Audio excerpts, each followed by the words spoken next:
ఎన్నికలైన తర్వాత ఇన్నాళ్లకు బయటకొచ్చి రాబోయేది మన ప్రభుత్వమేనంటూ కేసీఆర్ పగటి కలలు కంటున్నారని పీసీసీ ప్రధాన కార్యదర్శి అద్దంకి దయాకర్ అన్నారు. 10 ఏళ్లలో అన్ని వ్యవస్థలను నాశనం చేసి తానే తెలంగాణను నిర్మించినట్టు గొప్పలు చెబుతున్నారని విమర్శలు గుప్పించారు. బీఆర్ఎస్ చేసిన అవినీతి క్షేత్రాలను కోల్చడమే లక్ష్యంగా కాంగ్రెస్ ప్రభుత్వం పనిచేస్తుందని తెలిపారు. మళ్లీ కేసీఆర్ను భరించే ఓపిక తెలంగాణ సమాజానికి లేదని అద్దంకి దయాకర్ దుయ్యబట్టారు.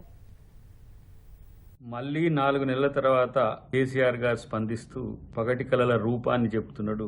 మళ్ళీ వచ్చేది మన ప్రభుత్వమే అని. మీరు కూల్చిన వ్యవస్థలను పునరుజ్జీవం చేయడమే కాంగ్రెస్ ప్రభుత్వం యొక్క లక్ష్యం. అన్ని వ్యవస్థలను విధ్వంసం చేసిన తర్వాత మళ్ళీ బయటకు వచ్చి తానేదో నిర్మించినట్టు, తన వల్లనే తెలంగాణ సమాజానికి ఏదో ఒరిగిందన్నట్టుగా చెప్పే ప్రయత్నం చేస్తున్నారు. మీరు అవినీతి చేసినట్టుగా కాంగ్రెస్ ప్రభుత్వం చేయదు. ఫ్రస్ట్రేషన్ ఉండరో అర్థమవుతున్న పరిస్థితి. మీ నుంచి తెలంగాణను కాపాడడానికి ప్రజలు కాంగ్రెస్ పార్టీకి అధికారం ఇచ్చింది. ఇకనైనా నిర్మాణాత్మకమైన సూచనలు ఇచ్చి ప్రభుత్వానికి సహకరించాలనేదే నా డిమాండ్.